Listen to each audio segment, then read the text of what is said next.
एक download link देखकर पिताजी थोड़ा हिचकिचाए, लेकिन फिर बिना किसी झिझक के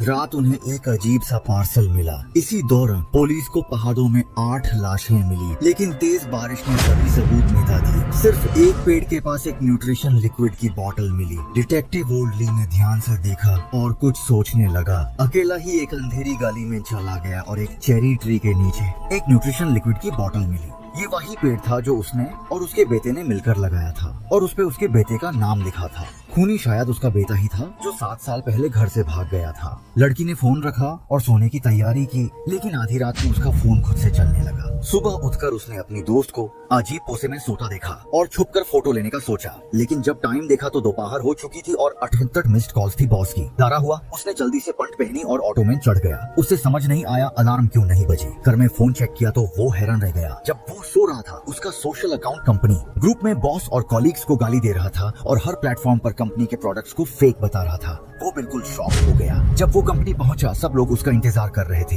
उसने समझाया कि फोन हैक हो गया था, लेकिन कोई नहीं माना। उसके खुलासे की वजह से कंपनी बैंड होने की कगार पर थी। बॉस उससे इतना गुस्सा था कि उसे मारने का मन कर रहा था और उसे कंपनी से बाहर निकाल दिया। ये सब ए ताई का काम था। उसने सोचा कि अगर वो अपने आसपास के लोगों को अलग कर देगा तो वो अकेला पड़ जाएगा। नानो ने पुलिस को रिपोर्ट करने का सोचा, लेकिन इस तरह के केस में हैकर अटैक का प्रूफ चाहिए होता है। तब उसकी दोस्त को याद आया कि उसका एक फ्रेंड नेटवर्क सिक्योरिटी में एक्सपर्ट है, लेकिन उसकी दोस्त को नहीं पता था कि उसका हेल्प मैसेज एटाई ने इंटरसेप्ट कर लिया था और अपने आप को उसका फ्रेंड बता दिया। फिर दोनों से मिलकर एक्टिंग करते हुए चेक किया और बताया कि फोन में स्पाई सॉफ्टवेयर है, लेकिन ये सिर्फ सुन सकता है, कंट्रोल नहीं कर सकता और ये साबित नहीं कर सकता कि मैसेजेस नानो ने नहीं भेजे।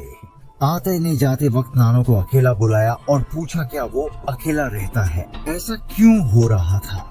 लेकिन उसने कहा कि वो अकेला रहता है, इसलिए अगर मैं कार से बाहर जाता हूँ तो कोई चोरी से नानो के घर में घुस आता है। ये सुनते ही नानो को एताई ने उसकी दोस्त पर शक करने पर मजबूर कर दिया, क्योंकि कल रात वो उसके घर पर थी। नानो चुप रहा, लेकिन फिर भी अपनी दोस्त से पूछ लिया। उसकी दोस्त को यकीन नहीं हुआ कि नानो उस पर शक कर रहा है और गुस्से में कह दिया। दोनों में झगड़ा हो गया। नानो की दोस्त रोती हुई चली गई। एताई को पता था कि उसने अपना काम कर दिया। अब नानो के आसपास कोई नहीं था। नानो अपनी दोस्त के साथ पुरानी वीडियोस देखकर उदास हो गया। उसे समझ नहीं आया कि उसकी जिंदगी ऐसे क्यों बदल गई। उसने फोन जमीन पर फेंक दिया। तब उसने फोन की टूटी स्क्रीन देखकर याद किया कि रिपेयरमैन ने शायद फोन में मालवेयर डाला था। नानो तुरंत रिपेयर शॉप गया, लेकिन वहाँ सब शांत था।